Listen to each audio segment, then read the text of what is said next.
अस्सलाम वालेकुम जी। उमर चीमा साहब का मैंने व्लॉग देखा है, एक्सीलेंट व्लॉग है। 3 एग्जांपल्स दी, लेकिन बात यह है कि बदकिस्मती सहाफ़ी ही रगड़े में आ रहे हैं। उन्होंने ट्रेंड दिया और ट्रेंड देने के बाद पूरे इलेक्शन की ना ऐसी तैसी फेर के रख दी, और शर्म भी नहीं आती उनको। मतलब एक टॉप लीडिंग चैनल जियो, उसका मुंह काला, और टॉप एंकर हामिद मीर उनका मुंह काला। लेकिन शर्म नाम की कोई चीज़ नहीं। अब आगे माफ़ी नहीं मांगेंगे कि इस अगले 5 साल के पाकिस्तान जो है ना, वो जो अगले 5 साल हैं पाकिस्तान के, वो हमने मशकूक बना के रख दिए हैं। और चंद टक्के जिसको वो तस्लीम कभी नहीं करेंगे, नहीं जी जर्द सहाफत नहीं है, ये नहीं है, फलाना नहीं है, और झूठ बोल के आगे से ढीठ भी बने रहते हैं। यानी कि एक ट्रेंड को चलाएंगे, फिर पीछे हट जाएंगे, अच्छा जी ठीक है जी हम हट गए। माफ़ी मांगो, माफ़ी, हाथ जोड़ के पूरी कौम से कि ये गंदा गलाजत भरा काम हमने किया है, जियो टीवी ने किया, हामिद मीर ने किया, इलेक्शन ट्रांसमिशन के अंदर बैठ के किया। यानी कि इस बदकारी का मसला ये हुआ, आप देखें कि पीएमएलएन का कारकुन ऐसे बिल्कुल जो ना जमीन पे आके उनका जो ना मोराल लगा, वो आरओ के ऑफिस से ही भाग गए। वो जो ना अपना निकल गए पोलिंग बूथ से अब घरों घरी कि हम हार गए हैं। बाद में जनाब इतलात आ रही हैं, जो चंद एक थे वो बता रहे हैं भाईजान हम रिजल्ट लेके निकले हैं, तो रिजल्ट तो ये आया हुआ। अच्छा, उसके बाद भी कोई शर्मिंदगी नहीं है।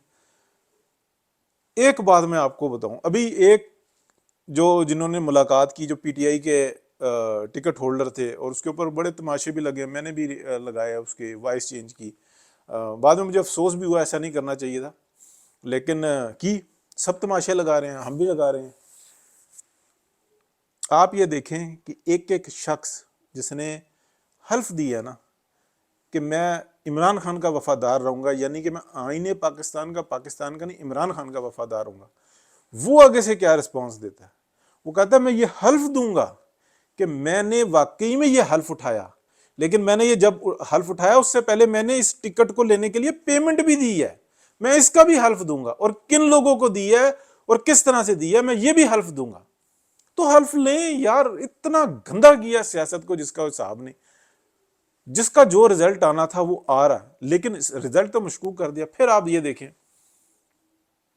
फॉर्म 47 और 45 ये दोनों जो है ना प्रिंट होके पहले से रखे हुए थे, और एग्जैक्टली वही थे, नंबर्स तक कहा जा रहा है कि वही थे। आरओ के ऑफिस से कुछ और निकल रहे हैं, इन्होंने जो है ना मीडिया चैनल्स को कुछ और भेजे। पीएमएलएन की जो सादगी है ना, यानी कि शायद खाकान अब्बासी को जदोकोब किया जाता है पार्लियामेंट हाउस के सामने, वो कहते हैं मेरा गांव है, मैं वो यार पर्चा कराते। उस वक्त में हम लोग एग्जैक्टली उस टाइम में कह रहे थे पर्चा कराओ, इनको लग पता जाएगा, लेकिन नहीं करवाया।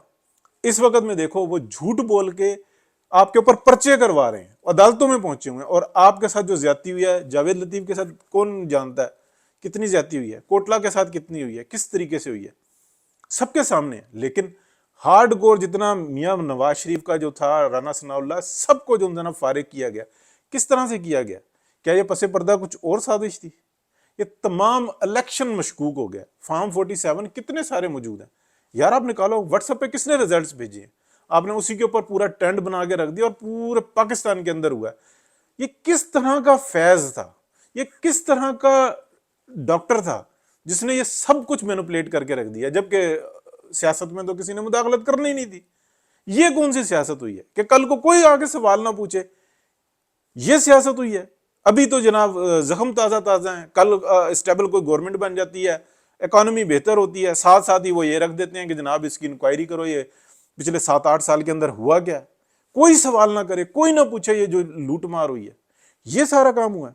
तो कहने या बताने का मकसद ये है कि इस हमाम के अंदर ना सबसे बड़े सहाफ़ी, उसके बाद ये जो ना जिनको एस्टेब्लिशमेंट कहते हैं, जिनके ऊपर हामिद मीर साहब हर वक्त आग भगूला हुए होते हैं, लेकिन अंदर खाने ये मिलकर वारदात डाल रहे होते हैं।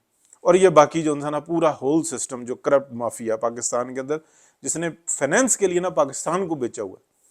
और सियासतदान जो ना वो इतने मासूम बने हुए हैं। पीएमएलएन से शिकायत, पीएमएलएन को सपोर्ट करते हैं, सिर्फ इसलिए करते हैं मियां नवाज शरीफ का वर्क, मियां नवाज शरीफ की ऑनेस्टी। लेकिन जो इस वक्त में हो रहा है,